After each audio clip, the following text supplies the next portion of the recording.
మీరు చేసిన ఎంక్వైరీలో కానీ మీడియా వాళ్ళు వచ్చిన ఇన్ఫర్మేషన్లో కానీ ఆ 6 గంటలకి మీరు ఫోన్ చేసి అన్నారు. ఇది హాస్పిటల్లో ఉందని 7:30కి ఫస్ట్ కాల్ వచ్చిందన్నారు.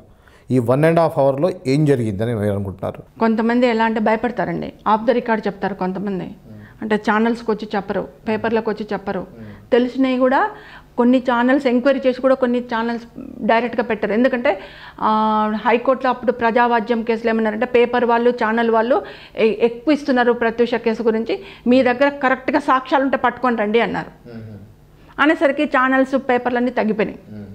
కొంతమంది ఎట్లా చెప్పారంటే 1.5 అవర్ 45 మినిట్స్లో ప్రత్యూషను అత్యాచారం చేశారు.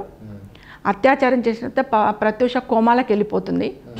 కోమాలకు వెళ్ళిపోతుంటే ఆమెను హిమాయత్ నగర్ తీసుకెళ్లారు. ఫస్ట్ అక్కడ చేసి అక్కడి నుంచి హాస్పిటల్లో అడ్మిట్ చేద్దాము, చనిపోతుందేమో అని భయానికి హాస్పిటల్ అడ్మిట్ చేద్దాం అనుకునే లోపల ఆ హిమాయత్ నగర్ నుంచి హాస్పిటల్కి తీసుకొచ్చే మధ్యలో గెస్ట్ హౌస్లలో 2 సార్లు మళ్ళీ అత్యాచారం చేసిండ్రు పాపని. చేసి చనిపోయేసరికి భయానికి కేర్ హాస్పిటల్కి తీసుకొచ్చారు. ఫోన్లు చేసుకున్నారు, అందరికీ ఫోన్లు చేసుకుని కేర్ హాస్పిటల్కి తీసుకొచ్చారు. కేర్ హాస్పిటల్లో చనిపోయిన బాడీని అడ్మిట్ చేశారు.